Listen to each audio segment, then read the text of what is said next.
बिस्मिल्लाहिर्रहमानिर्रहीम। अस्सलाम वालेकुम वरहमतुल्लाहि वबरकातुहू। उम्मीद है आप सब दोस्त खैरियत से होंगे। दोस्तों, आज मैं आपके सामने कब्ज़ को बहुत आसानी के साथ कामयाबी से ठीक करने का एक कामयाब फार्मूला लेकर हाज़िर हुआ हूँ। इंशाल्लाह आज के नुस्खे के इस्तेमाल से पुरानी दायमी कब्ज़ का भी आसानी से इलाज हो जाएगा। दोस्तों, इस नुस्खे का एक फ़ायदा ये है कि इसका कोई नुकसान नहीं है।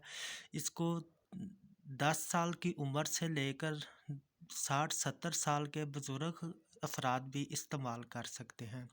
दोस्तों, ये रोगन अर्नड है। आप किसी भी अच्छी कंपनी का रोगन अर्नड, ये इसको कस्टराइल भी कहते हैं, आप किसी भी अच्छी कंपनी का कस्टराइल ले लें।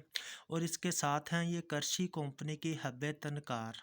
दोस्तों, ये आपने एक या दो गोली, अगर थोड़ी बहुत कब्ज़ है तो एक गोली, या फिर आपने दो गोली रात के टाइम आपने नीम गर्म पानी के साथ, और ये रोगने जो सा अर्नड है या कस्टराइल, ये आपने 2 से 3 चम्मच दूध के अंदर, नीम गर्म दूध के अंदर डालकर रात के टाइम आपने इस्तेमाल करनी है।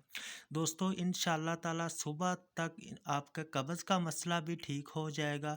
और इसको 1-2 दिन छोड़कर इस्तेमाल करते रहें। इंशाल्लाह आपकी पुरानी से पुरानी कब्ज़ का मसला आहिस्ता आहिस्ता मुकम्मल ठीक हो जाएगा।